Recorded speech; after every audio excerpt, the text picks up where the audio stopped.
Bismillahirrahmanirrahim. Assalamualaikum warahmatullahi wabarakatuh. Kami dari kelompok 2 ingin membahas tentang sistem dan struktur politik dan ekonomi masa demokrasi terpimpin tahun 1959 sampai 1965. Kami adalah kelompok 2 yang beranggotakan pertama Fahwi Nabil Wafiq, kedua Abdul Waris, ketiga Sandi Regi Naufal Bior Rohim. Dinamika politik masa demokrasi terpimpin. 1. Menuju demokrasi terpimpin. Kehidupan sosial politik Indonesia pada masa demokrasi liberal 1950 hingga 1959 belum pernah mencapai kestabilan secara nasional. Kabinet yang selisih berganti membuat program kerja kabinet tidak dapat dijalankan sebagaimana mestinya. Dewan Konstituanti yang dibentuk melalui pemilihan umum 1955 tidak berhasil menyelesaikan tugasnya menyusun UUD baru bagi Republik Indonesia. Padahal Soekarno menaruh harapan besar terhadap pemilu 1955 karena bisa dijadikan sarana untuk membangun demokrasi yang lebih baik. Presiden Soekarno berkeinginan untuk mengubur partai-partai politik yang ada. Dalam konsepsinya, Presiden Soekarno menghendaki dibentuknya kabinet berkaki 4 yang anggotanya terdiri dari wakil PNI, Masyumi, NU, dan PKI. Soekarno juga menghendaki dibentuknya Dewan Nasional yang anggotanya terdiri dari golongan fungsional dalam masyarakat. Presiden yang menekan bahwa demokrasi liberal tidak sesuai dengan jiwa dan semangat bangsa Indonesia. Untuk ia mengganti dengan suatu demokrasi yang sesuai dengan kepribadian bangsa Indonesia, yaitu demokrasi terpimpin. Demokrasi terpimpin merupakan suatu gagasan pembaruan kehidupan politik, kehidupan sosial, dan kehidupan ekonomi. Gagasan Soekarno dikenal sebagai konsepsi Presiden 1957. Pokok-pokok terkandung dalam konsepsi tersebut. A. Dalam pembaruan struktur politik harus diberlakukan sistem demokrasi terpimpin yang didukung oleh kekuatan-kekuatan yang mencerminkan aspirasi masyarakat secara seimbang. B. Pembentukan kabinet gotong royong berdasarkan imbangan kekuatan masyarakat yang terdiri atas wakil partai-partai politik dan kekuatan golongan fungsional atau golongan kaya. Upaya menuju demokrasi terpimpin dirintis oleh Presiden Soekarno sebelum dikeluarkannya Dekret Presiden 5 Juli 1959. Langkah pertama adalah membentuk Dewan Nasional pada 6 Mei 1957. Langkah selanjutnya adalah mengeluarkan suatu keputusan pada tanggal 19 Februari 1959 tentang pelaksanaan demokrasi terpimpin dalam rangka kembali ke Undang-Undang Dasar 1945. Pada tanggal 3 Juli 1959, Presiden Soekarno memanggil Ketua DPR, Mr. Sartono, Perdana Menteri Insinyur Juanda, para menteri, pimpinan TNI, dan anggota Dewan Nasional Ruslan Abdul Ghani dan Muhammad Yamin, serta Ketua Mahkamah Agung Mr. Wirjono Jodikoro untuk mendiskusikan langkah yang harus diambil. Mereka sepakat untuk memberlakukan kembali Undang-Undang Dasar 1945. Pada hari Minggu 5 Juli 1959, pukul 17.00, upacara resmi di Istana Merdeka selama 15 menit. 3 hal pokok dekret oleh Presiden Soekarno.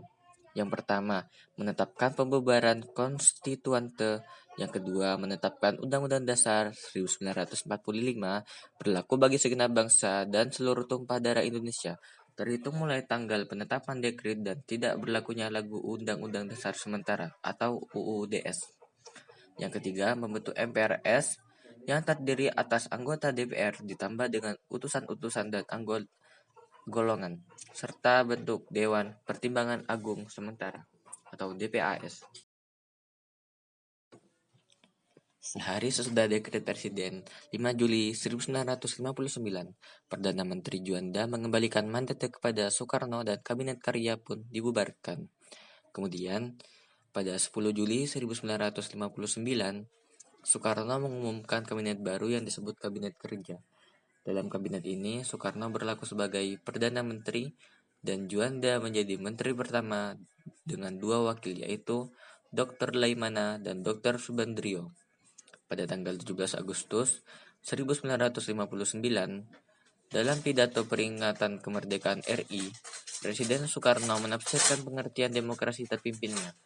Presiden Soekarno menguraikan ideologi demokrasi terpimpin yang isinya mencakup revolusi, gotong royong, demokrasi, anti-imperialisme atau imperialisme, anti-demokrasi liberal, dan perubahan secara total. Pidato tersebut diberi judul Penemuan Kembali Revolusi Kita.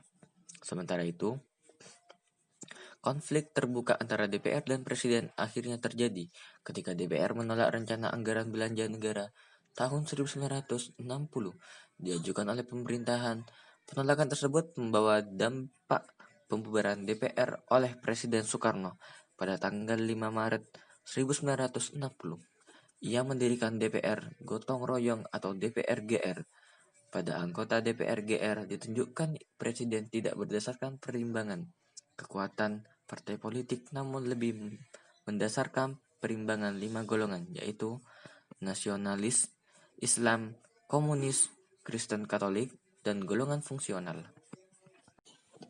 Peta kekuatan politik nasional antara tahun 1960 sampai 1965, kekuatan politik pada waktu itu terpusat di tengah Presiden Soekarno. Presiden Soekarno memegang seluruh kekuasaan negara dengan TNI AD dan PKI di sampingnya. Kekuatan politik baru lainnya adalah PKI. PKI sebagai partai yang bangkit kembali pada tahun 1952 dari puing-puing pemberontakan Madiun 1948. PKI menerapkan strategi menempel pada Presiden Soekarno. Ketika Presiden Soekarno gagal membentuk Kabinet Gotong Royong atau Naskom pada tahun 1960 karena mendapat tentangan dari kalangan Islam dan TNI AD, PKI mendapatkan kompensasi tersendiri dengan memperoleh kedudukan Dakam MPRS, DPR GR, DPA, dan pengurus besar Front Nasional serta dalam Musyawarah Pembantu Pemimpin Revolusi atau MPPR. Terhadap TNI AD pun PKI melakukan berbagai upaya dalam rangka mematahkan pembinaan teritorial yang sudah dilakukan oleh TNI AD, seperti peristiwa Bandar Betsi atau Sumatera Utara, peristiwa Jengkol. Upaya merongrong ini dilakukan melalui radio, pers, dan poster yang menggambarkan setan desa yang harus dibunuh dan dibasmi. Tujuan politik PKI di sini adalah menguasai desa untuk mengepung kota. Yang selanjutnya, pembebasan Irian Barat. Salah satu isu politik luar negeri yang terus menjadi pekerjaan rumah Kabinet RI adalah masalah Irian Barat.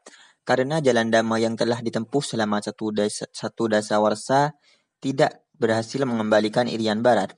Upaya ini telah dilakukan Indonesia sejak tahun 1957. Jalan lain yang dilakukan adalah melancarkan aksi-aksi pembebasan Irian Barat, dimulai pengambil alihan semua perusahaan milik Belanda di Indonesia oleh kaum buruh. Setelah upaya merebut kembali Irian Barat dengan diplomasi dan konfrontasi politik dan ekonomi tidak berhasil, maka pemerintah RI menempuh cara lainnya melalui jalur militer. Dalam rangka perjuangan pembebasan Irian Barat, Presiden Soekarno pada tanggal 19 Desember 1961 di depan rapat raksasa di Yogyakarta mengeluarkan suatu komando untuk berkonfrontasi secara militer dengan Belanda yang disebut dengan Tri Komando Rakyat atau Trikora. Isi dari Trikora tersebut adalah: yang pertama, gagalkan pembentukan negara boneka Papua buatan Belanda. Yang kedua, kibarkan sang merah putih di Irian Barat. Dan yang terakhir, bersiap untuk mobilisasi guna mempertahankan kemerdekaan dan kesatuan tanah air dan bangsa.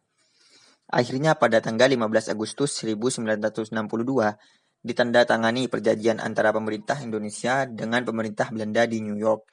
Hal ini dikenal sebagai perjanjian New York. Hal pokok dan dari isi perjanjian itu adalah penyerahan pemerintahan di Irian Barat dari pihak Belanda ke PBB.